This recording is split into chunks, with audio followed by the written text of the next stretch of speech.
academic exchange service in Melbourne, Daniela is very interested in the conversation and the exchange between different cultures and generations. And last but not least, we have Owen Small, who will do the translation for us tonight. Owen is in his second year studying German and Spanish at the University of Melbourne, and he's currently taking a course on the post-1989 Wendezeit. So I think it's me again. We are very honored to have Sabine and Dörte with us tonight and speaking in this forum. And when we asked them to, if they were interested to introduce their book in Australia, they said yes immediately. And so we were very enthusiastic to have you with us tonight. Welcome. And I would like to introduce you briefly. Sabine, can you give us a wave? Thank you. Sabine is a filmmaker and author. She was born in Dresden and studied first applied drama and then directing at the Konrad Wolf University in Potsdam-Babelsberg. She works for television and cinema and has been making short films, documentaries, and feature films. For example, she made a portrait about the actress Corinna Harfouch and another one about the photographer Sibylle Bergemann. And that one was awarded the Grimm Prize, as far as I understand. And she also made Sohnmädchen, girls from the Girls from the East Zone in 2013.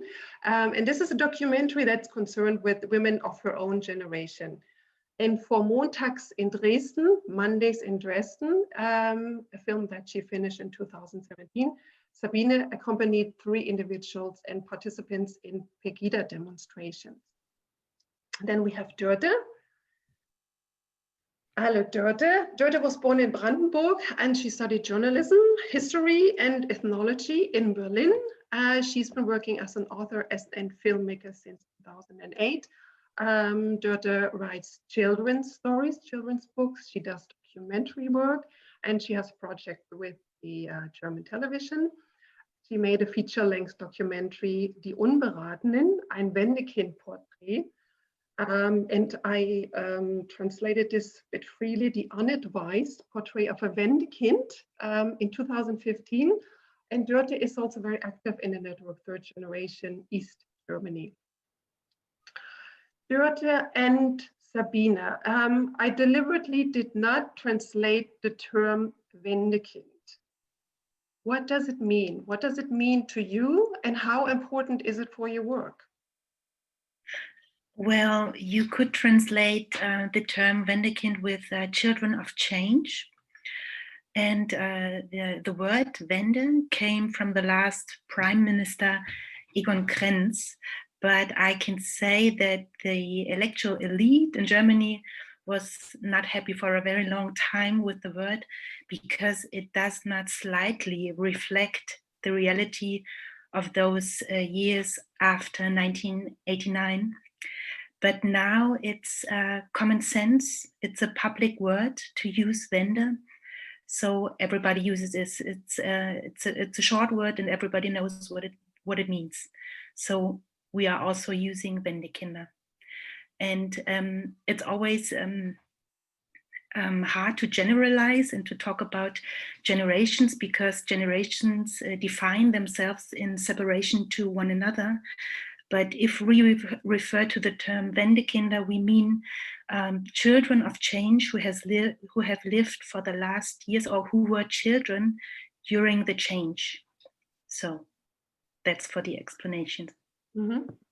Es ist auch weit gefasst. Also es gibt, also ich bin zum Beispiel ein sehr altes Kind, wenn man so will, dieser Zeit. Also ich bin 18-jährig in den Mauerfall sozusagen gegangen. Auch Sabine, diese kannst du kurz, sorry, Sabine, kannst du kurz Pause machen, damit Owen übersetzen kann? Okay. So it's a very general term. And you could say that I was an older child at the time that the wall fell. I was only 18.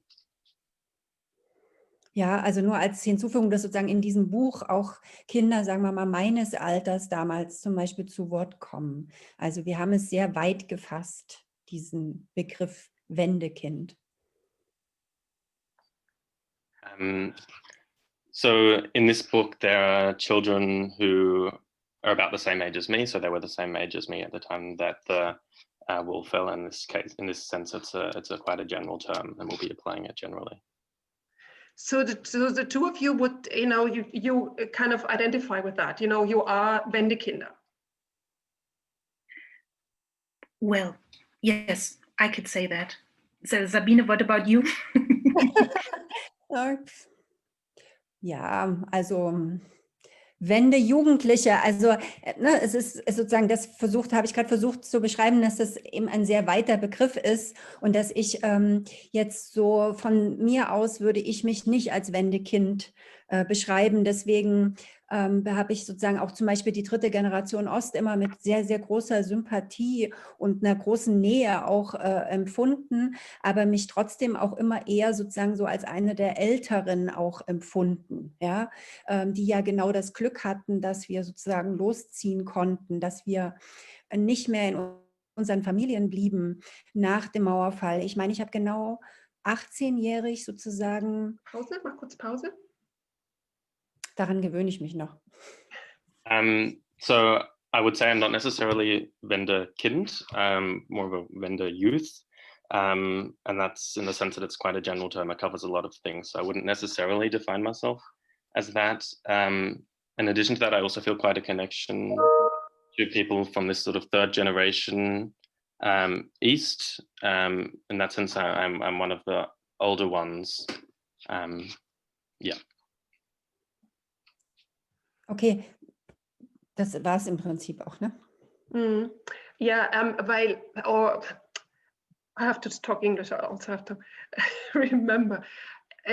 Because in some sense, of course, for you, Dörte, your documentary is a Wendekind portrait, right? So kind of is central to what you do, and in some sense, kind of that word generation or the concept of generation also comes in very much into, for example, Zonenmädchen, I suppose, Sabine.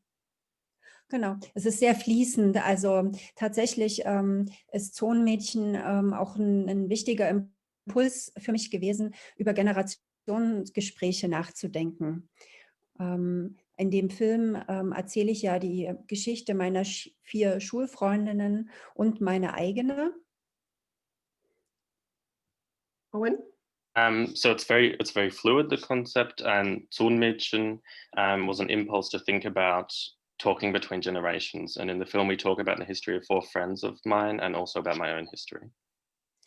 Wir sind 18-jährig mit dem letzten DDR-Abitur sozusagen 1990 in die Welt gestartet, also erzogen für eine Zukunft, die dann gar nicht eingetreten ist. Also frage ich paar 20 Jahre danach, welche Prägungen sind denn noch da oder was ist Neues dazugekommen?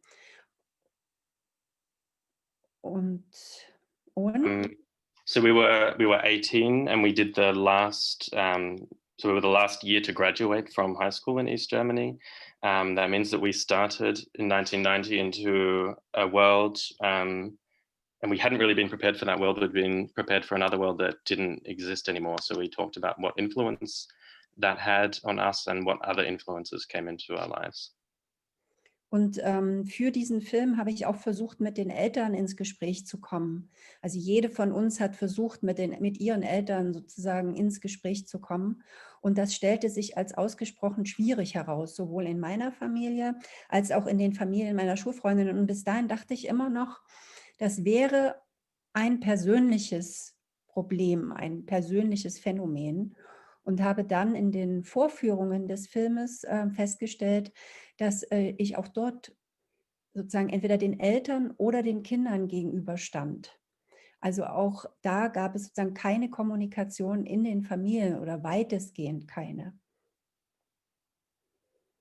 So for the film, we talked to the parents, we also talked to my parents, and we realized that it was actually very, very difficult in both my family and in the families of my friends. I thought that it would just be something that was sort of quite a personal story, but during the showing of the film, I realized that there had been, in a lot of cases, not very much communication between parents and children. Das heißt, es stellte sich halt heraus, dass es kein persönliches Problem ist, sondern ein gesellschaftlich-strukturelles Problem, wenn man so will, oder sagen wir Phänomen, etwas neutraler. Ja, und damals ist die Idee entstanden, Generationengespräche zu führen zwischen Eltern und Kindern, also erwachsenen Kindern. Das ist sozusagen auch der Beginn dieses Buches gewesen. Wir reden hier von 2014, 2015, also schon eine Weile her. Und dann habe ich erstmal allein auch Förderung beantragt bei der Bundesstiftung Aufarbeitung und habe dann Dörte sozusagen eingeladen. So basically it turned out not to be such a personal problem, but more of a societal problem. And that's where the idea started to have generational conversations between adult children and their parents. And that's the beginning of this book. It's from 2014 and 2015. I started the project alone and applied for funding from the federal government of Germany. And then I invited Sabine. I'm sorry. Dörte. Ja, ich habe sozusagen merkt, dass man braucht Verbündete. Das ist ein großes Projekt gewesen, sehr umfangreich. So you need connections for a project like this. It's a very big project, and it covers a lot of topics. Maybe I could add that I'm part of an association which is connected to the association of Katrin Bahr in Kentucky, which is called the Third Generation East. And we found ourselves in the year 2010 when we didn't feel recognized by society, or better said, East German topics were not represented by a younger generation, and we felt the need to change that. And one thing that united us was the experience that we never talked, or hardly never talked, with our parents about the past. So that was kind of a surprise to all of us, that there was a need, that we would need more information about what happened during the transformation time, during communistic times, and what it made to our parents. So that's why we found each other.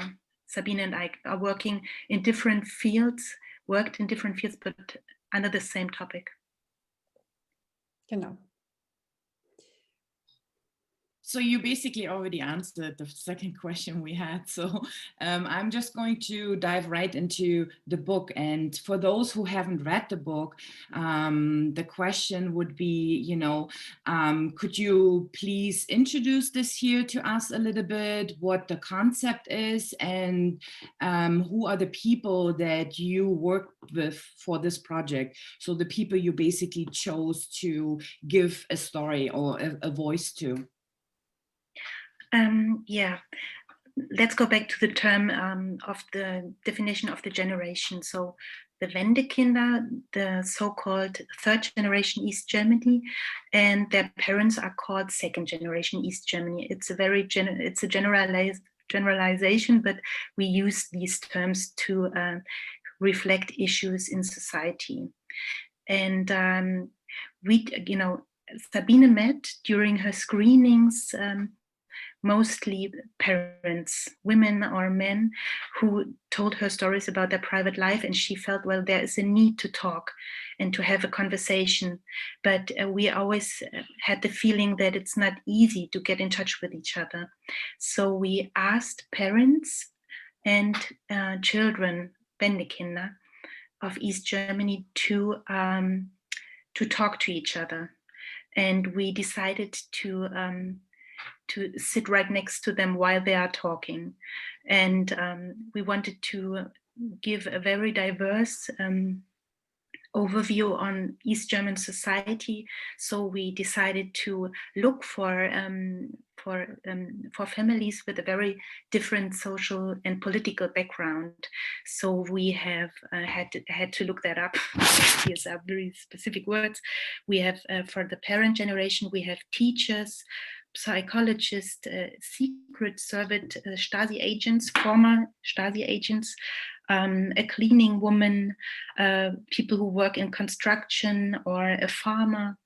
And for children, we have a taxi driver, a dramaturg, company owner, teacher, and so forth. So we tried to of course, it's not always possible to tell every story, but we wanted to present various diverse examples of East German families and different ways of how to get in touch with one another. And it's not easy, but a lot of people felt it as a chance to get in touch with each other about their past, because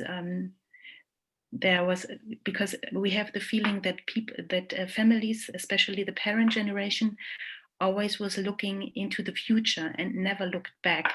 So there was this because coming to them, asking them to do this, somehow helped them to start the conversation.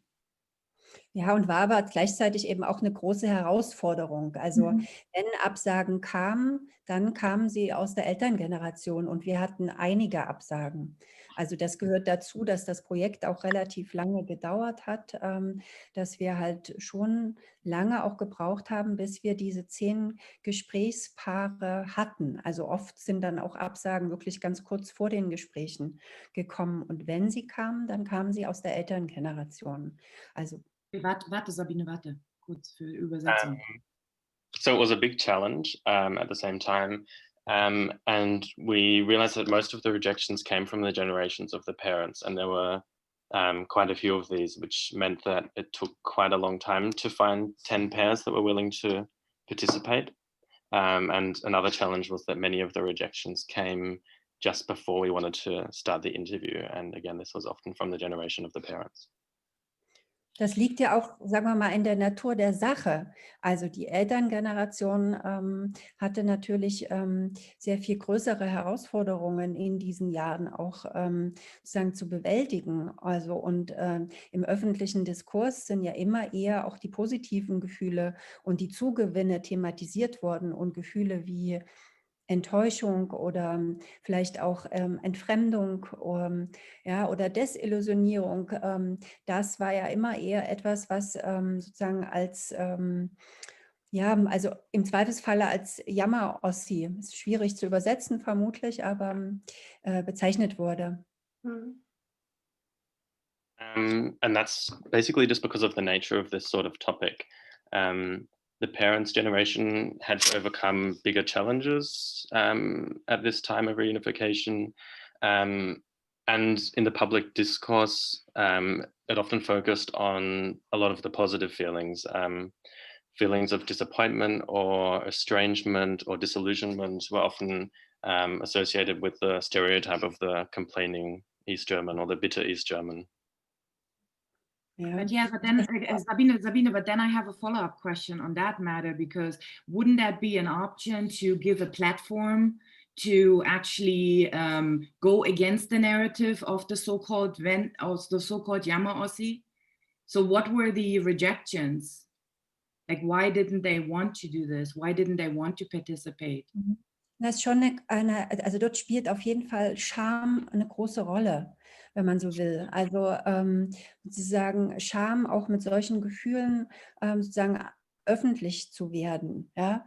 Weil ich meine, ist auch klar, wir leben in einer Gesellschaft, die immer eher den Erfolg thematisiert und sich darüber auch definiert. Und sozusagen mit eher so defizitären Gefühlen öffentlich zu werden in einer Atmosphäre, muss man sagen, in der sowas ja eben auch lange gar nicht thematisiert wurde, das ist eine große Herausforderung. Ja? So shame played a big role in this. The shame to have such feelings publicized in a society that really focused on success and defined itself based on success. This wasn't an atmosphere where you could make such feelings sort of public.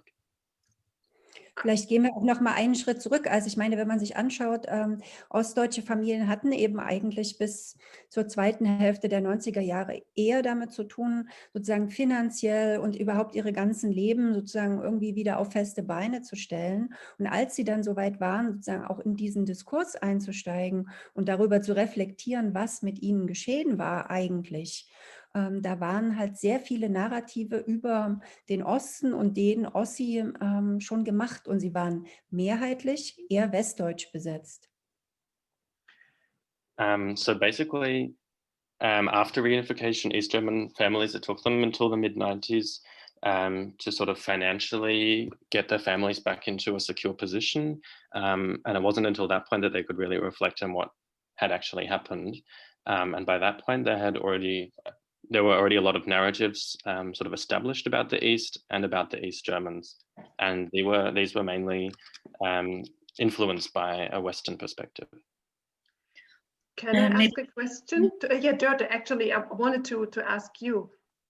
Maybe I could also add that we think that there are two narratives around. Yeah, there's an East German narrative and there's a West German narrative, and the West German somehow tells the story of reunification and the start of a new beginning of happiness and a historic change that changed the world. Yeah, and the East German narrative is more connected to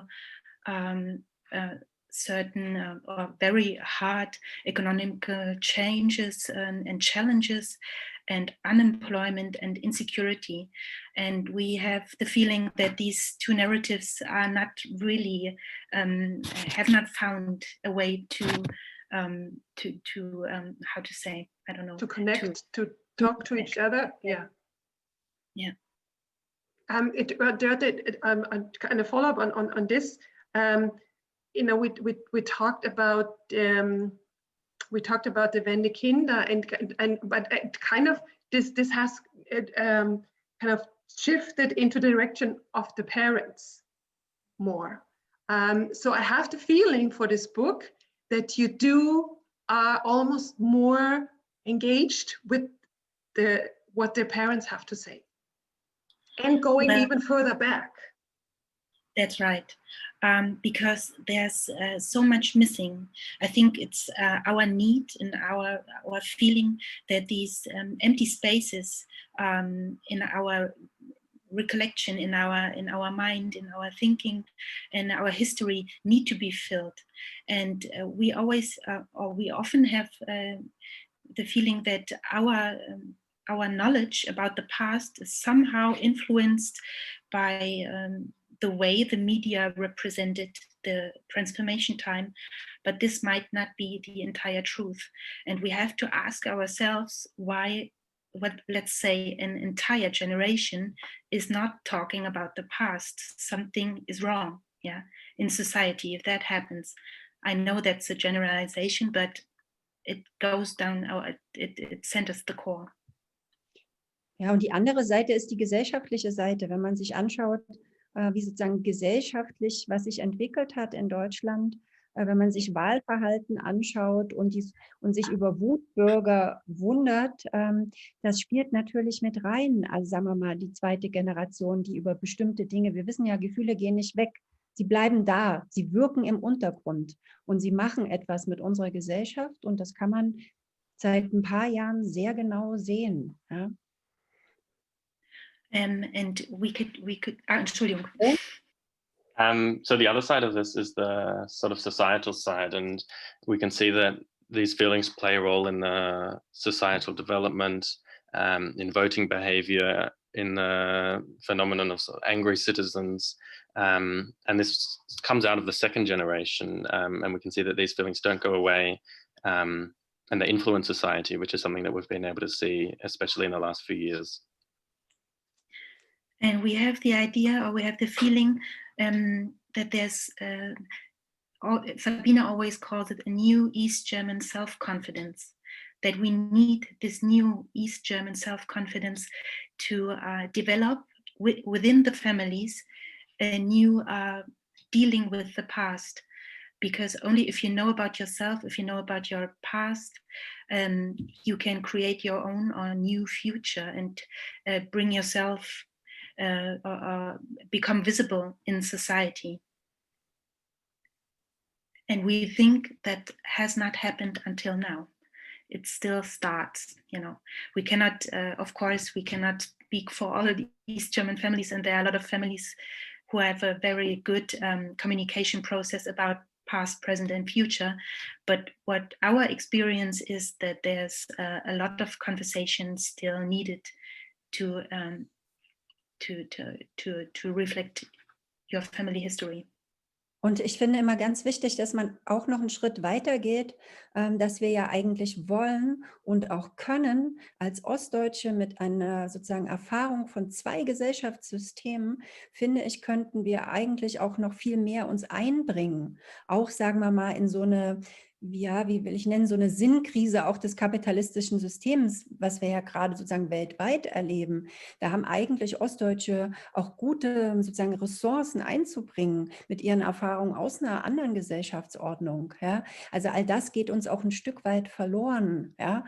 Also wenn man eben sozusagen nicht zu so einer eigenen, selbstbewussten Position, die nicht unkritisch sein soll. Das ist wichtig. Also wir reden hier schon auch von einer selbstkritischen Sicht auf eine eigene Biografie. I think it's also important to go a step further. As East Germans, we want to and we can involve ourselves a lot more and participate due to our experience in 2 societal systems. And an example of this is currently there's a crisis in the capitalist system, and East Germans have good resources to bring into this crisis from having experienced a different societal structure. And if we don't sort of allow this sort of discussion, then these influences and perspectives are lost. Ja. Also im Prinzip immer der Schritt, okay, in die Vergangenheit, aber eigentlich in Richtung Gegenwart und Zukunft. Ja. So basically, a step into the past also has a lot to do with the present and the future.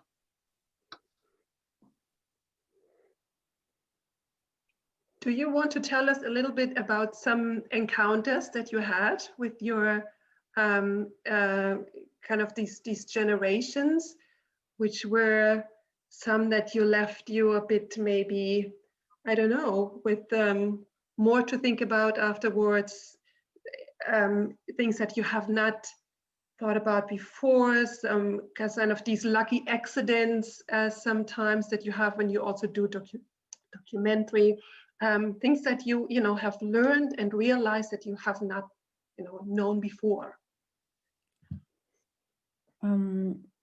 Soll ich anfangen, Dörte? Ja, gerne. Soll ich Also, anfangen? Nee, du. du kannst auch gerne anfangen.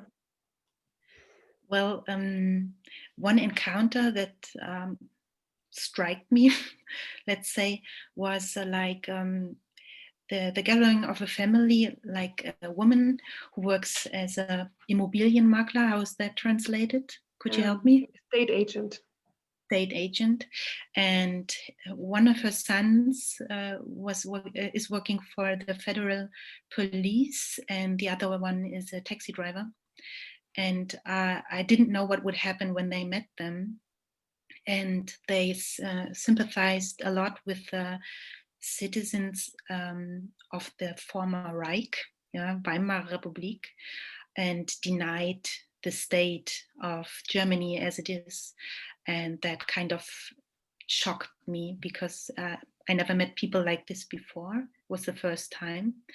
And they, well, the opposite, what was really interesting was that the atmosphere of the talk was very familiar and they laughed a lot, they made jokes and laughed a lot, but what they said was like really, refugees are worth dying in the water while escaping from Africa, and we need a new government, and Germany is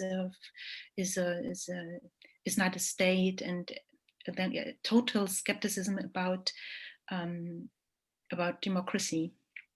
And well, it made me think a lot, yeah, how to deal and how to talk to these people, or is it even possible, and how to, but I think it's very necessary that people are still able to talk to one another, that there's still a discussion possible, and there's still, even if I don't, of course, not agree with their opinion and mind, but I think it's very necessary that we are still able to talk to one another.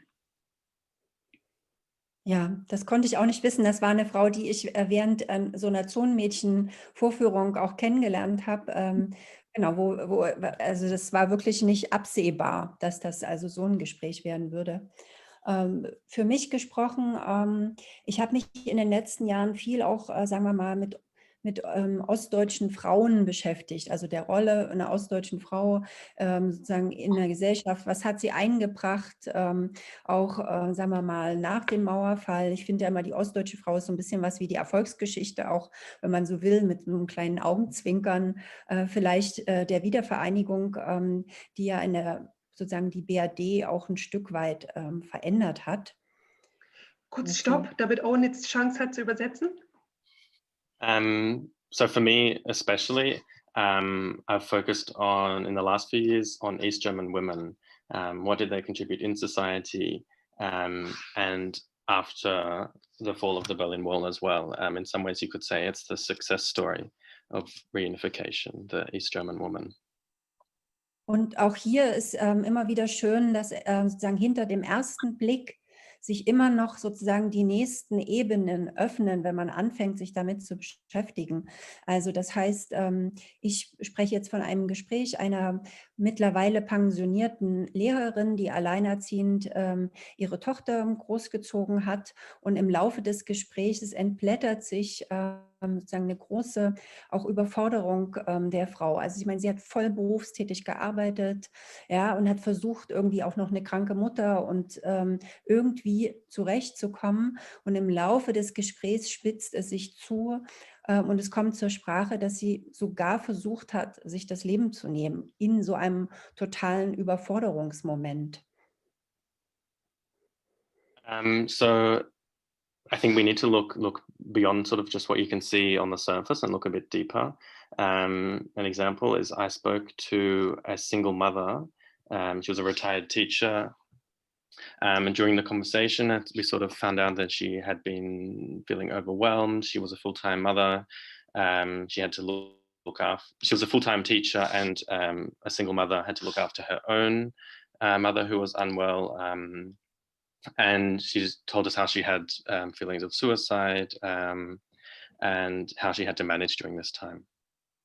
So, und für dieses Gespräch, also im Prinzip habe ich da ein Jahr gebraucht, bis die Mutter sich auch sozusagen bereit erklärt hat für dieses Gespräch. Und es war für mich sehr, sehr berührend zu sehen, dass sie mit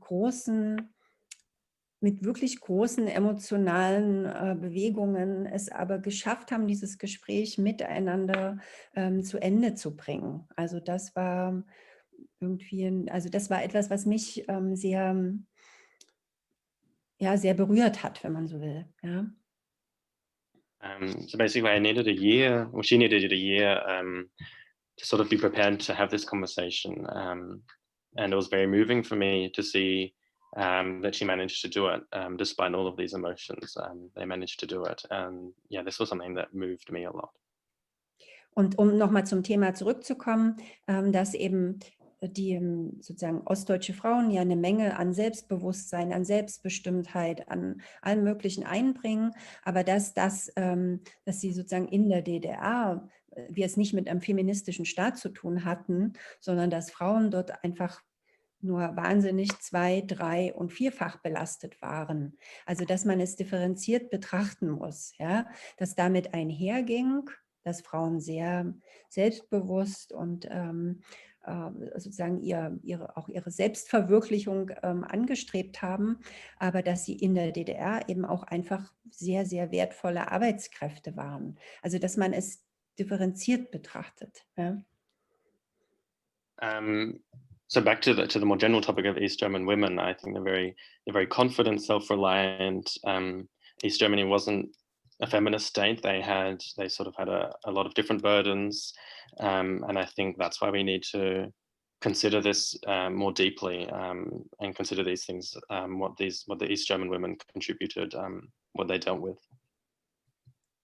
Well, one thing is that in our readings, when we are reading our book, a lot of feedback we get from the parent generation is that they thank us for fighting their fights because they are not able to fight anymore. So, and we I don't know how to say, we like this idea because it represents the generation of our parents, and we saw them during their fights, and it influenced us a lot. Yeah. Also, Entschuldigung, Sabine, Entschuldigung. Nee, ganz kurz noch, also sozusagen, wir haben praktisch ganz vorne steht, sozusagen zitieren wir Christa Wolf aus dem Vorwort von Maxi Wander, Guten Morgen, du Schöne, ein sehr, sehr bekanntes, wichtiges Buch. Und sie schreibt damals, dass dieses Buch praktisch einlädt, sich selbst zu betrachten. Und das hatten wir uns eben sehr auch für unser Buch gewünscht. Und man kann jetzt schon sagen, nach diesen ersten Lesungen und den Reaktionen jetzt in den letzten 2 Monaten, dass das sich ein Stück weit einzulösen scheint. So at the start of this book, we have a citation from Christa Wolf, Guten Morgen, du Schöne, which is a very well-known book. And this book encourages you to sort of reflect upon yourself. And that's what we wanted for our book as well. And that's something that we've realized after these first few readings and reactions in the last few months, that this is something that our book can trigger. So, also dass wir, Dörte, dass wir sozusagen gespiegelt bekommen haben, dass in vielen Familien sie wirklich über dieses Buch sozusagen nochmal in eigene Erinnerungen und dann auch in Gespräche gekommen sind. So. We've realized that many families have used this book to revisit old memories and start new conversations. Yeah, but I think what, to go back a step, which you, Sabine, also mentioned, is the gender dynamic or the gender discourse that you put in. Because, Dörte, you are very active in a femdoc, a collaborative of female artists. And then, Sabine, you were working specifically on Zonenmädchen, which is all about female friendship. So I think it's very, very interesting. And so my question would be, what does gender roles and from what you have talked about the role of women in East Germany, and what does those gender roles actually played for your collaboration together, and also what does that mean for our generation, right? So how do you define gender or the female, the role of women, especially contemporary younger women, in your collaboration together? Sabine? Ja, also ich glaube, dass ich gar nicht so weit weg bin von einer sozusagen auch einer Sicht eigentlich aus der DDR. Also ich habe jetzt gerade fürs Theater gemacht Virginie Despentes King Kong Theorie, eine feministische Streitschrift, die endet damit, dass gesagt wird, es geht nicht darum, die kleinen Errungenschaften der Frauen den kleinen Vorteilen der Männer entgegenzusetzen, sondern es geht darum, alles umzustürzen. Also ich bin eher sozusagen, und das ist auch etwas, was sozusagen, was in der DDR auch so gelebt wurde. Also ich bin nicht sozusagen gegen Männer und sozusagen wir müssen einen feministischen Streit sozusagen fechten, sondern ich glaube, dass in der Gesellschaft einfach bestimmte Dinge verändert werden müssen, damit wir zu einer wirklichen Geschlechtergerechtigkeit kommen können. Ja, also ich sehe... Warte. Entschuldigung. So I think I'm not that far away from a view from East Germany. And it's not about being against men. This is something I realized in writing for a magazine. It's not about being against men. We don't necessarily need to start a huge sort of feminist movement or argument. We just need to change certain things in society. Also ich weiß, dass das sozusagen auch sehr, sehr divers diskutiert wird. Ja, aber ich sehe halt genauso Väter mit Kindern, die in dieser Gesellschaft eine wirklich schwere Position haben, wenn sie sozusagen bestimmte berufliche Ziele auch erreichen wollen, genauso auch wie Frauen. Und ich bin natürlich eine Verfechterin davon, dass Frauen in Führungspositionen gehen sollten, dass das wichtig ist. Aber ich sehe eben auch, dass dafür richtig in der Gesellschaft was verändert werden muss und nicht nur sozusagen Frauenquoten eingeführt werden. Ich glaube, das ist zu wenig. Ja? So I think this is something that is discussed from so a lot of diverse positions. For example, I see fathers with children in this society who have a very hard time to sort of manage the family and a career, just as women do. And I do think that women should be in leadership positions. I think in society we need to change something, not just having quotas, for example. I think we need to go a lot further than that. Aber ich würde, ich denke auch nochmal, also es war nicht so eine, irgendwie so eine Kritik so it wasn't a critique, sorry. It wasn't a critique in terms of like, you know, we need like the gender dynamic and the division of, you know, of that matter. I think what I find fascinating, and I see this in our collaboration in the United States and with Claudia, we are primarily women who are organizing. And so I think this, this narrative of, the female discourse of East Germans also has to do with creating your own space and to tell the story of just women and not having it intervened by narratives that are now not primarily West and East Germans, but we go in narratives of gender. And I find this really, really great in your book as well, how you bring this out and also in your work. So my question was more aiming towards, you know, what does a collaboration means between the two of you being women, contributing a lot of those narratives for women to basically give women more voice here? Well, I could say, or I could add that I was grown up with a mother who was in a very high position. She worked in a textile industry and had a lot of high position, and I grew up with the self-confidence of a strong mother who always worked, and of course was challenged in the same way Sabine told, because she was taking care also of the household and family and everything. But coming back to what you said, Katrin, is that my reality is that I'm working within networks who are mostly dominated and organized by East German women.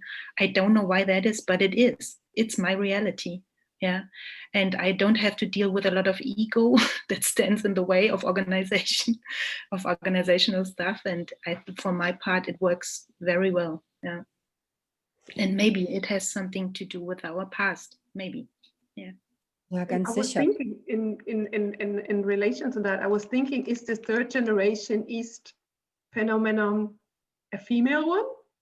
No, it's not. No. No.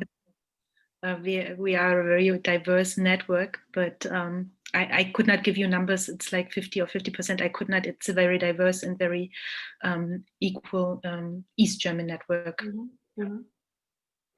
Aber ja, das hat ganz sicher was damit zu tun. Erstens sozusagen, wie mit welchen Frauenrollen sozusagen wir aufgewachsen sind. Dann weitergehend auch an was für zum Beispiel Dokumentarfilmregisseurinnen ich mich immer orientiert habe. Helge Misselwitz, Petra Tschirtner. Ich habe immer eher sozusagen die Frauenfilme auch für mich sozusagen als das, was ich ganz toll fand, empfunden. Und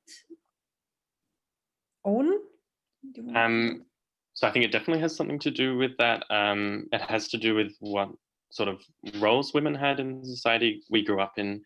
For me, there were many female directors. I found great the films from female directors, and they were always the best. Und was ich sozusagen zusätzlich zu diesen, sagen wir mal, Frauenrollen, glaube ich, dass eine große Rolle spielt auch dieses Aufwachsen damit, dass man dialektisch über die Welt denkt. Das ist etwas, glaube ich, wo man sehr sozusagen sich sehr schnell in der Kommunikation auch sozusagen versteht, dass die Dinge sozusagen komplex gesehen werden im Zusammenhang. Ja? So, also ich glaube, das ist etwas, was mir auch in letzter Zeit gerade zunehmend auch auffällt, dass das etwas ist, wo ich schnell einen Bezug auch dann habe. Ja? I think a part of this is a sort of a different way of thinking about the world, having sort of different perspectives, and I think we can see things in a more complex manner. I have a question about why did you want to write a book? We are both filmmakers, and you're working with this audiovisual medium. You see the world, you observe the world, and you kind of, your eyes are your camera. But for this project, you decided a book. Did you bring in your experience or your sensibility as filmmakers into this as well? And if so, how? Ich fange mal an, Dörte, ja, weil eigentlich ich ja die Entscheidung mal am Anfang sozusagen für ein Buch auch ein Stück weit für mich definiert hatte. Und heute schaue ich auf das Buch und empfinde es eigentlich wie ein Dokumentarfilmbuch vielleicht ein Stück weit. Ja, das erzählen manche auch, dass sie sozusagen in unseren Texten auch vieles sozusagen wiederfinden aus unserer filmischen Arbeit. Sabine, kurz Stopp. Ja. So it was mainly my decision to make this into a book. But today, when I sort of reflect on the book, I can see it as sort of a mix between a documentary film form and a book. I think in a text you can see a lot of influences from our film work. Ich hatte, als ich damit angefangen habe, eine große Sehnsucht nach langen, intensiven Gesprächen, nach wirklichem Eintauchen und nach möglichst viel Freiraum auch für Leser und Leserinnen. Also wenig vorgegebene Bilder, sondern möglichst viel Raum auch, um einzusteigen. Und all das sprach sehr für eine literarische Form, für ein Buch. Ja? Also ist es nach wie vor so, dass so ein Projekt auch gar nicht so einfach wäre, sozusagen in einen Film zu transformieren, ja, in dieser Art. Aber vor allen Dingen ging es halt auch um die Freiheiten, die man hat, wenn man literarisch arbeitet. Ja? Also das war sehr, sehr früh ja, entschieden. Also wir haben dann gar nicht, wir haben das nie in Frage gestellt, ne, Dörte? So. As I started, I always had the desire for long and intense conversations with a lot of space for the reader to sort of dive in and immerse themselves in the stories and conversations. I think in a book there's obviously less prescribed images, and I think there's just a lot more free space for readers in the literary form. It's not a project that you could easily do in a film, the way we've done it. So mainly it's about the freedom you have in the literary form. This is something that we decided very, very early in the process. Und wenn ich jetzt darüber nachdenke, worüber wir noch gar nicht gesprochen haben, unsere Gesprächspartner und Partnerinnen sind ja anonymisiert. Das ist auch, diese Entscheidung ist zu einem Zeitpunkt gefallen.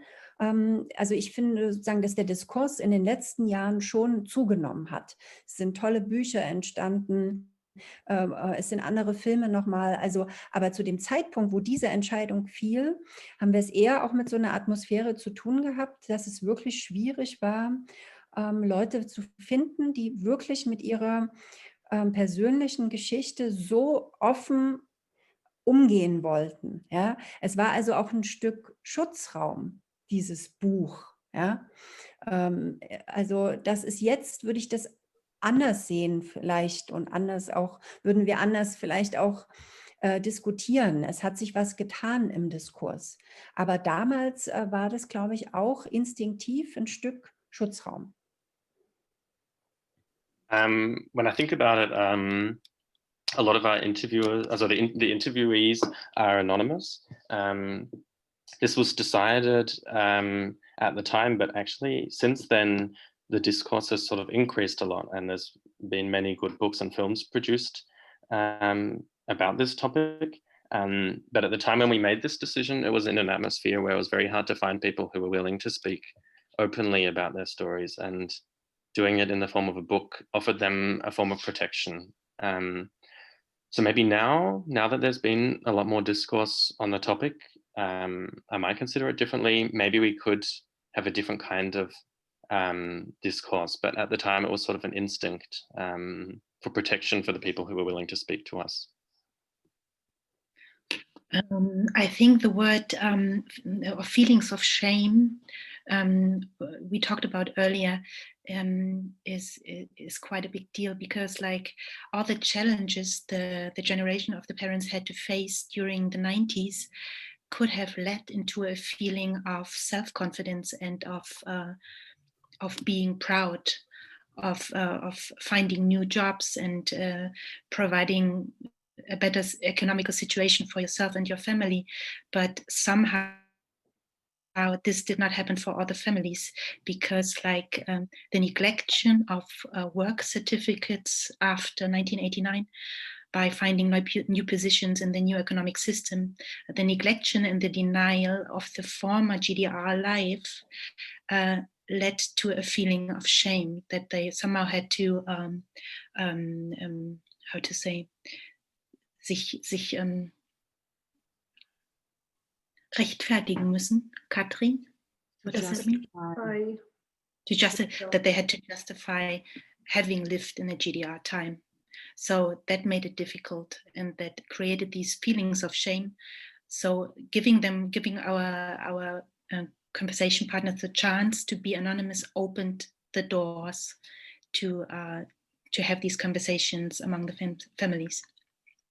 Und wir sind natürlich weit entfernt davon zu sagen, dass das für alle gilt. Mhm. Also das ist wichtig, aber die Erfolgsgeschichten und die Geschichten, die sich zum Beispiel mit Stasi auseinandersetzen und so weiter, all das ist ja wirklich ausreichend und auch gut dokumentiert und in der Gesellschaft sozusagen vorhanden. Und uns ging es halt darum, diesen Teil sozusagen sichtbar zu machen. So we're obviously not going to say this applies to absolutely everyone.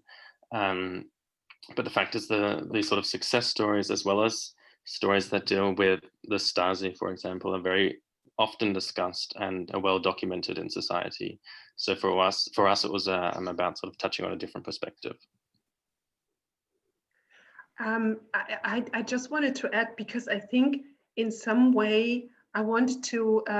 I think you know your work and your gut feeling as filmmakers does come into this book. I totally see that in the way that you write these vignettes, how you traveled to these places, the way you describe the private environment.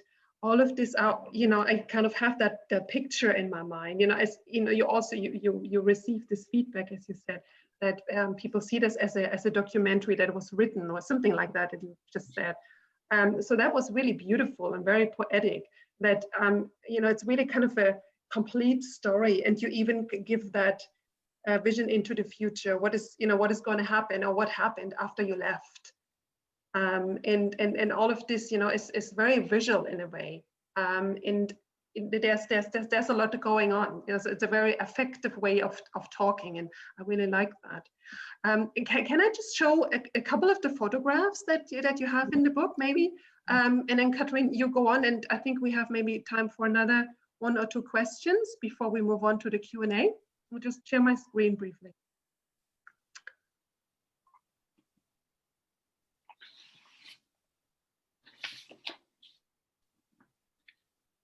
So maybe you want to say something to this, Dörte and or Sabine, who made these photos, and why did you decide to, or how did they come into your stories?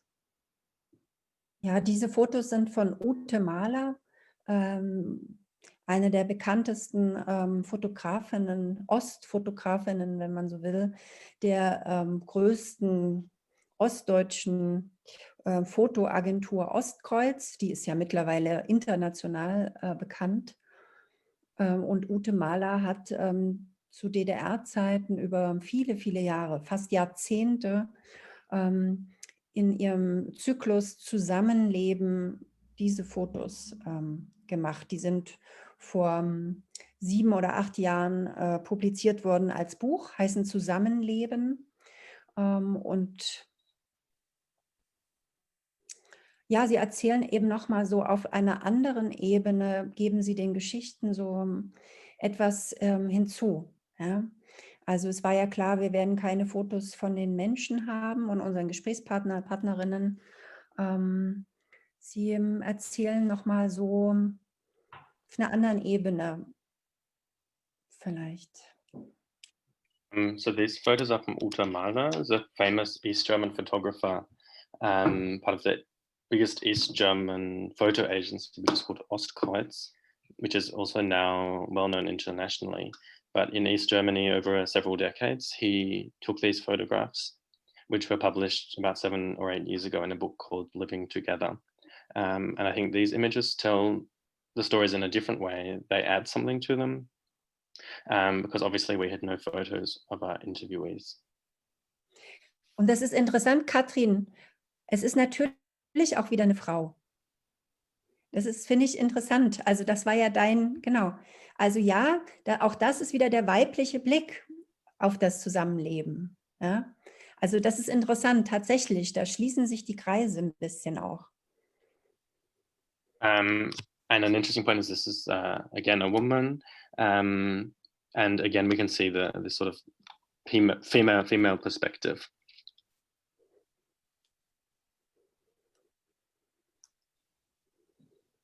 Katrin? Yeah, with the images, I mean, this is fantastic and really fascinating. And going back to when Claudia talked about the idea of a written documentary, I mean, what stood out to me is too that you bring yourself into the story, and I have seen this a lot with some documentary filmmakers. So you see this sometimes, Andreas Dresen in his documentary Jenseits von Kleinwandsleben. You can see this in Andreas Vogt documentaries. And I know that there is always the question, and Sabine, I think in your documentary, you also put yourself in there. And so there's always the question how much a person, like the person who's doing the documentary, is part of the story. And I feel here, because you do a generational discourse, you bring yourself into the story. So you basically describe that journey to those families. We also being very honest. I like the story when Dörte talked about she got lost and, you know, like she ended up somewhere in the countryside. And then also later on that you start catching up on with the families again to check in. And that's also a narrative that some documentaries, like a trilogy idea, where you start off with the past, you be in the present, and then you go on in the future. So what was the intention that you yourself, as the ones writing the story, brought yourself into the story in the book? Das war ein langer Weg, ja. Wir haben lange geformt, ja. Was sagst du? Yeah, it was a long way. Ja. Ein langer Weg, also yeah, initially we planned dialogues, yeah, but we decided to bring ourselves in, and it was quite an honest way, or an honest way to do that, because we initiated these conversations, and we did our best to reflect these conversations and meetings with the most respect, yeah, and we tried not to get involved in this conversation, but we reflected with our own way of describing things, maybe as filmmakers and as artists, yeah.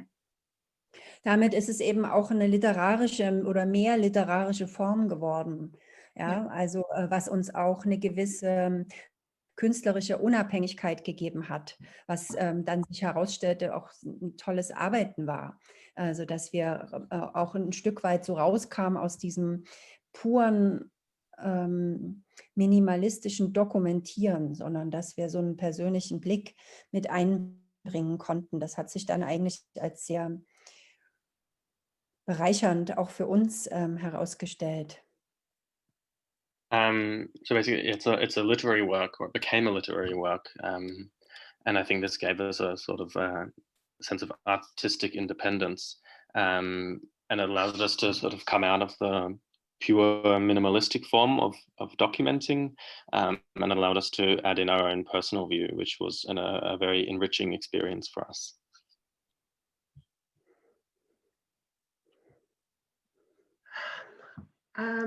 I would say it's almost time to give our audience a little bit more of a platform and let them ask questions. And I'm sure that Daniela has already collected a number of questions here. You know, I've been seeing that I don't have much time to read the chat, but it's just kind of going back and forth, and there are conversations taking place left and right. So Daniela, I'm sweating.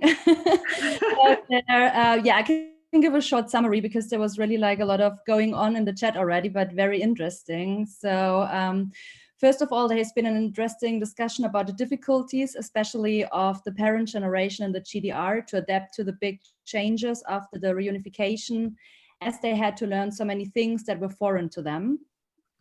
And there was also a discussion about the mutual understanding of Ossis and Wessis, to use the terms here, that in general the people from the West don't listen to the East, and people from the East don't care anymore what people from the West have to say, and also about the negative portraits still painted of people from the East by those from the West. So it was discussed as a possible reason why people from the East are not too keen to discuss about how they have been perceived and conveyed by the majority opinion and the media. Then there was also the term powerlessness, to speak out, mentioned as a link to the feeling that the West already knows everything in advance and knows it better. Also here the powerlessness of the people from the GDR to speak authentically.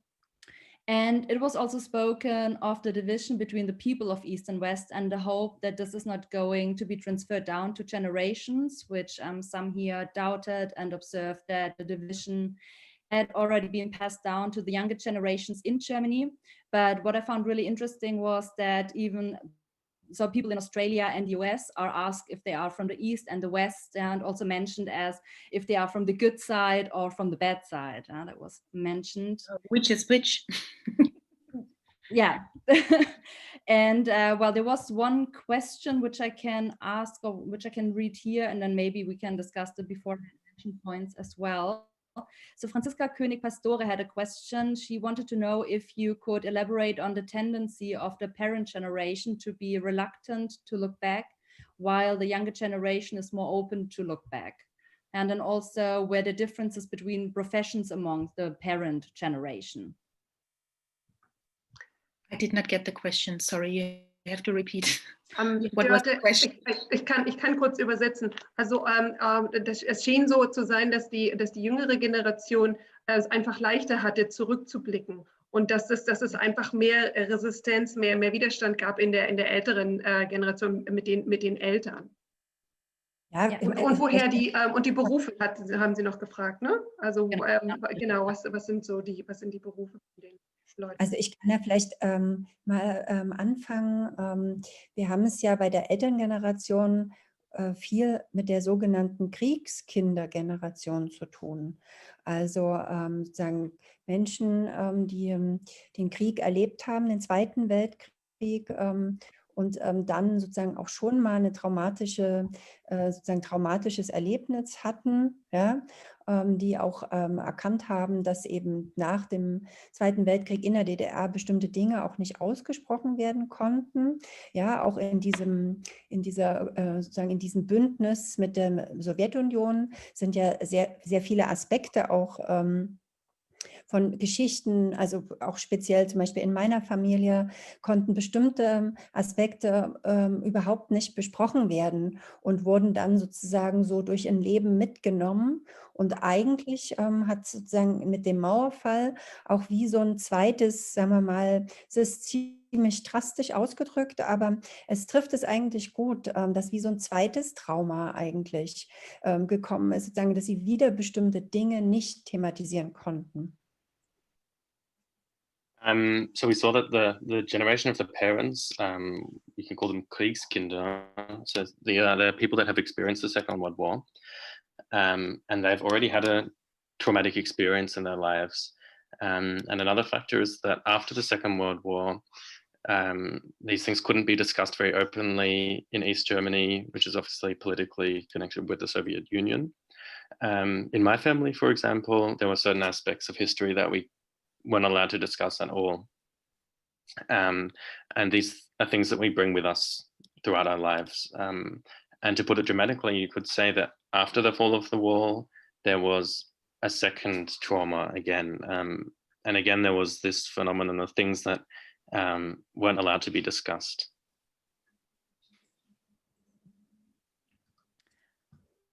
There's another question from Lucy Chongplu. I hope I pronounced that name correctly. I'm sorry if not.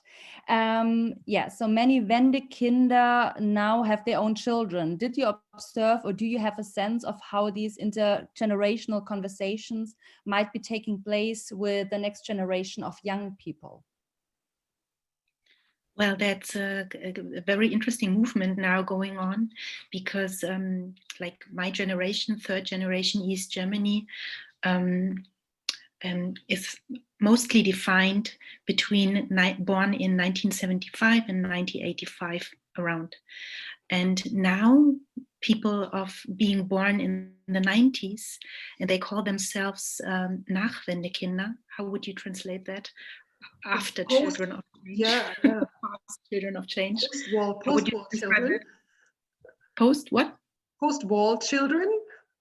I don't know. Yeah, but and they are bringing out books and have public conversation in newspapers and everywhere about still being influenced by the past of their parents, and they were not even born in GDR times. They were born in the transformation time, but like it's a long way to get rid of this strong past. Yeah, so that's very interesting and somehow co-defines our generation as a generation itself. But Ja, auch klar, nee, Sabine, mach du erst. Nee, ich sage nur, es ist ja klar, Sie sind ja in den Familien mit diesen Gefühlen und diesen Geschichten aufgewachsen. Und ich meine, wir kennen das auch aus anderen Zusammenhängen, zum Beispiel aus den jüdischen Generationen, wo man weiß, dass in der dritten Generation sozusagen Erfahrungen, die eigentlich gar nicht persönlich gemacht worden sein konnten, dass die immer noch eine Rolle spielen sozusagen. Also insofern, das ist etwas, was sozusagen wir jetzt für den Osten nicht erfunden haben, sondern was man durchaus eben auch in anderen Kontexten findet. Ja? So it's clear that in these families, they still grow up with these feelings. And we know, for example, from Jewish families that in the third generation, obviously they didn't experience the Holocaust, but it still plays a major role in their lives. So this is something that we've seen in other contexts. And of course, we are sometimes confronted with why now, 30 years after the fall of the wall, and shouldn't this be over by now? It's 30 years, but it's not. It's just not. And maybe society sometimes needs its time to reflect history in a different way or in a clearer way, or maybe it needs more than one generation to definitely or to finally unite. I don't know. No, and I think what you see, and I just seen this in the chat, Sandra made a really important point, and I wanted to point that out as well, that I think the post-war children now are also engaging with a discourse of children from the West who grew up with a certain narrative. So those two narratives now come together, and with technology and social media, they are they're doing podcasts together, which I think is really great. So they also go beyond that medium of just publishing book. They're really looking forward to also look for the direct conversation with the audience. And I think they're using this medium of a podcast to bring those two narratives together, to exchange ideas. And then what Daniela said earlier with her biography, with her background as well, to bring West and East together and show that, yes, there was a division, but this division is also intertwined, and it goes on post 1989 and still affects us today in a common sense. There was another question about why do you think that the AfD has been able to get so much support in the East, particularly relating to migration, so refugees, migrants, and in addition to that, why do you think is it that also a significant amount of the third generation people elect the AfD?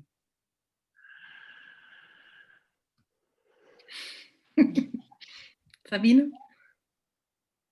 Ja, das ist also so auf die Frage, warum AfD sozusagen so hoch gewählt wird, darauf gibt es keine einfache Antwort. Das ist ein sehr komplexes Thema. Aber natürlich da spielen ganz viele Faktoren eine Rolle. Wir haben es also sozusagen einmal, ist es schon so, dass ich glaube, dass wir glauben, dass eben praktisch den Fakt, dass bestimmte Geschichten nicht da sind im Diskurs, dass die etwas sozusagen auch machen, dass es darum geht, eben gesehen zu werden in der Gesellschaft und irgendwie auch da zu sein in einer Gesellschaft mit dem Blick und den Erfahrungen. Aber das ist nur ein Aspekt. Wir reden auch über eine sozusagen totale Schieflage praktisch in Ostdeutsche in Führungspositionen. Wir reden auch über eine großen finanziellen Schere, die zwischen Ost und West nach wie vor, also eigentlich größer wird als kleiner. Wir reden über eine totale Abwesenheit von allen wichtigen Ministerien. Es gibt sozusagen im Osten auch nichts sozusagen an so bestimmten Institutionen, die sind im Osten in den sozusagen ostdeutschen Bundesländern überhaupt nicht anwesend. Also das sind sozusagen so ein paar, sage ich mal, sehr aktuelle, aber dann spielt natürlich auch mit rein Owen. Willst du? Yeah. So the question as to why they're so popular in East Germany, it's a very complex topic, and obviously there's many different factors. I think part of it could be that there's certain stories aren't present in the discourse. These people want to be seen in society, recognized, and have their experiences respected. There's many different factors. Part of it is the leadership positions, the financial divide between East and West that is actually getting bigger and not smaller. There's an absence of certain ministers and an absence of institutions that exist in the West but just don't exist at all in East German states. So that's a few of the most recent sort of reasons. Und ganz wichtig, in der Vergangenheit, die DDR war ein antifaschistischer Staat. Und der Fakt, dass es aber in diesem antifaschistischen Staat durchaus Neonazis, und zwar nicht zu wenig gab, und dass das sozusagen negiert und ignoriert wurde, und zwar über den Mauerfall, über die Wendezeit, über die Transformationszeit, bis sozusagen Strukturen so groß auch wurden, ja, dass man sie eben jetzt nicht mehr ignorieren kann. Das spielt da natürlich auch eine Rolle, ja. Another important factor is that in East Germany, so East Germany was an anti-fascist state, but in East Germany there were already neo-Nazis that were being ignored, and they continue to be ignored even after the fall of the Berlin Wall and after reunification, until these structures became so big that now we can't ignore them anymore. Und um das abzuschließen, die AfD hat in Thüringen damit geworben, vollendet die Wende. Also, und zwar ganz konkret westdeutsche AfD-Politiker werben in Thüringen im Osten Deutschlands mit "Wir vollenden die Wende". Also das ist sozusagen aus verschiedener Blickwinkel heraus extrem absurd, aber zeigt natürlich auf eine gesellschaftliche, auch wenn man so will, Leerstelle. Also wenn wir Leerstellen in den Diskursen lassen und bestimmte Themen keinen Raum kriegen, dann gehen da seit einigen Jahren halt ziemlich erfolgreich andere Bewegungen rein mit sehr, sehr einfachen Antworten. Another point is that the Alternative for Germany in Thüringen, they've basically done advertising that they wanted to complete the process of reunification of the Wende. So there's West German politicians from the Alternative for Germany who advertise and campaign in East Germany to complete the Wende, which is obviously a bit absurd, but it shows us what lacks in society and what lacks in the discourse. And when there's no room for certain discussions, this is what happens. Another movement will just take place, and there will be a movement that has very simple answers to these problems.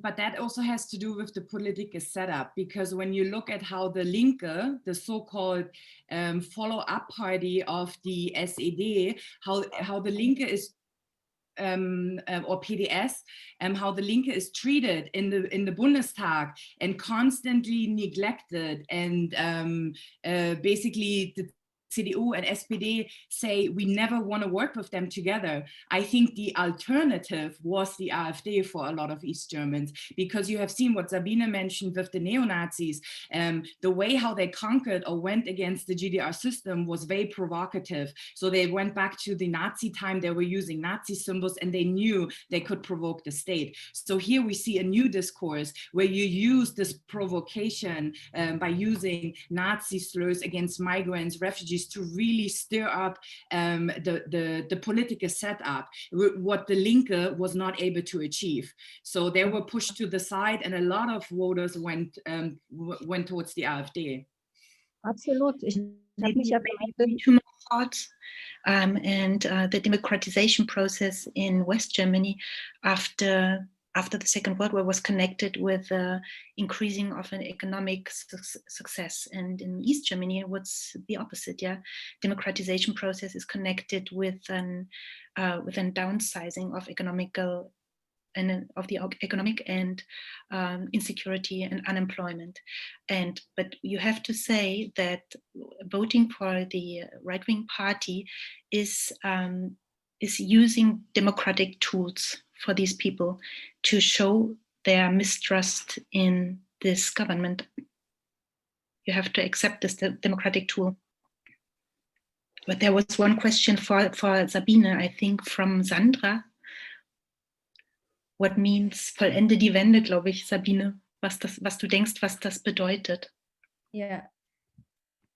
There was this question. Also es ist für mich, ist natürlich schwierig für mich, ich will das ehrlich gesagt auch gar nicht, mich sozusagen in die AfD-Position reinzuversetzen und mir vorzustellen, was Herr Höcke und Co., sage ich mal, jetzt unter vollende die Wende für die Ostdeutschen meinte.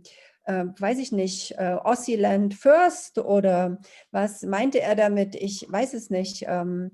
Ja, aber ich finde den Gedanken von Katrin sehr, sehr wichtig. Natürlich sehen wir hier auch sozusagen die Schwäche der Linke, spielt eine Rolle in diesem Gesamtgemengelage. Ja? Dass ich für meinen Pegida-Film habe ich ja mich sehr lange auch damit beschäftigt und habe selber sozusagen auch komme aus dieser Position, dass ich viele Jahre dachte, warum werden bestimmte Dinge von der Linken nicht thematisiert? Dinge, über die man reden müsste, so, die man diskutieren müsste, sozusagen, und die von der Linken aber eben nicht stark genug eingebracht wurden. Und dann wurden sie sozusagen von AfD und Pegida wie sagt man das, gekentert oder eingenommen, ja, und genutzt, ja, um es für ihre Zwecke zu nutzen.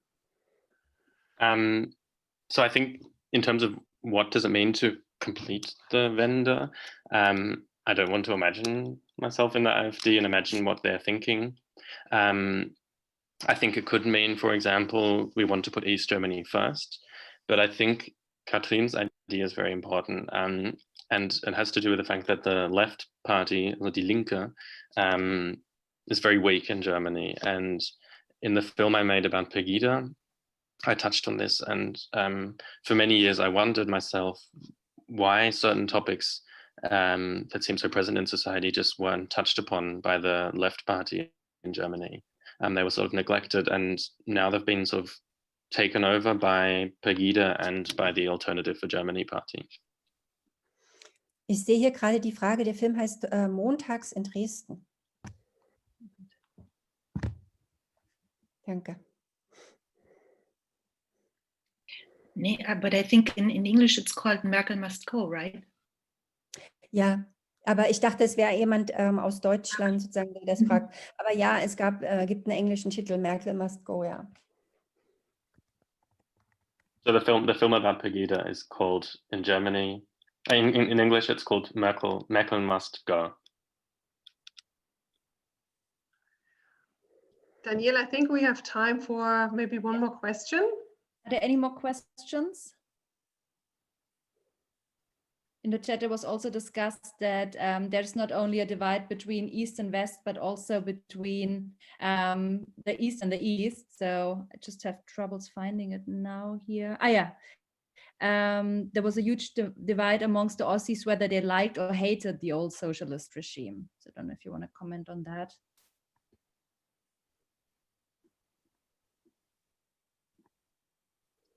Could you repeat the question? I'm sorry. That's not a question, oder? Es war doch keine Frage, ne? Es war ein More like a statement, yeah, a comment. Because we talked beforehand about the division between East and West, but also, again, like the emphasis on the huge divide amongst the Aussies, whether they liked or hated the old socialist regime. Ja, das zeigen die Gespräche auch gut. Also das ist sozusagen, wir haben uns ja sehr bemüht, sehr divers zu erzählen, sozusagen aus einer großen Staatsnähe, aber eben auch einer Distanz sozusagen zu dem DDR-System. Das ist sozusagen in den Gesprächen, kann man das gut, da gut mit einsteigen in die verschiedenen Konstrukte. So this is something that you can actually see in a lot of the conversations we had. There many different stories, and you can see a level of closeness and a level of difference to the states. So the book is a good way to sort of dive into this topic. Dörte und Sabine, habt ihr vielleicht selber noch einen abschließenden Kommentar, irgendwas, was ihr gerne loswerden möchtet über das Buch, über diese Diskussion heute? Wir möchten euch gerne das abschließende Wort geben. Well, thank you for having us here. Well, it's an honor to present our book in Australia and in Kentucky. And thank you for those questions.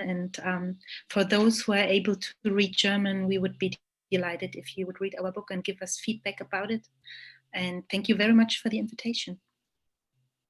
Ja, am Ende geht es immer darum, sozusagen mit der eigenen Biografie umzugehen. Also Leerstellen sozusagen lassen immer Raum eben für Gefühle und sie blockieren auch Dinge. Ja? Also wir wünschen uns, dass das mit Biografien, und das ist ja etwas, was durchaus auch für alle sozusagen gilt, dass man mit der eigenen Biografie bewusst umgeht, ja, und in den Austausch tritt. So at the end of the day, it's all about dealing with our own personal history. These empty spaces in the discourse allow space for feelings, but also can block sort of processing these feelings. And we think this can apply for everyone, a sort of awareness of our own personal history and starting these sort of discussions. Thank you very much, Dörte and Sabine. It was an absolute honor and pleasure to talk to you. And Daniela has to say something, okay, before it's, yes? There are a lot of questions where to get the book, so maybe you can say something. I'll say something in a second. Let me just finish. You know, it was really beautiful because your book opened just so many venues and so many different directions to talk, and there is a lot of demand. There is a lot of Gesprächsbedarf still. And maybe it has just started. And we, you know, yesterday someone asked me, why now after 30 years? I think, you know, maybe now we are in the, you know, right place, and it's the right time to start these you know, questions and problems, and maybe also find answers. I know that there are a lot of questions where to get the book. This at the moment is of course in German, and we could order this from the Bahr Verlag, is that right? Amazon as well? Where, no, Amazon not. No, we don't want to go that big. Well, no, I was, I mean, maybe Sabine and Dörte, but the problem is right now with shipping. So that's why I was putting Amazon and said it's on Kindle, so you can read it actually. The Kindle version, yeah, the ebook. Yeah. Well, okay. Reality, yeah. And maybe if you want to talk to Dörte and Sabine, Katrin, could you put in the chat their email addresses? They, you are fine with that, right? To get contacted by, you know, yeah, okay. Katrin, kannst du das kurz mal machen? Ja, Moment. And if I have, yeah, I think I haven't forgotten anything, but I would like to invite everyone to our next event in this series, and I will share my screen with you just once again, because on the 3rd of December, actually, we have a conversation with Esther Simmering about her documentary Swimming Pool am Golan. And that's her directorial debut. It's a film about her identity, about kind of finding herself, her Jewish roots. She grew up in East Germany, and this is a journey kind of to find her family, to find herself. In this documentary, we will have for online viewing on the 1st and the 2nd of December. So kind of we will kind of advertise this in all the media that you could access now to see about this event. And in probably a week or 2 weeks time, we can give you a bit more details about this. But it will be a free screening, so you don't have to pay anything. And it will be online and accessible, this documentary, for 2 days. And the talk will then take place on the 3rd of December. I think this is a Thursday at 8 o'clock once again. Das ist ein ganz, ganz toller Film. Das ist schön, dass ihr den habt. Ja? Yeah, and a very interesting person. I know her personally. She's great. I could recommend that. Yeah. So thank you, everyone. Katrin, you want to say something at the end? Yeah, no, someone just said in the chat about Sabine's documentary. I want to talk to Sabine about that. We have something in plan. Sabine doesn't know this yet, but I want to talk to her about it. So yes, there is a plan to collaborate with Sabine on her AfD, on her Pegida documentary, but this is gonna be later. Ja, sehr gerne.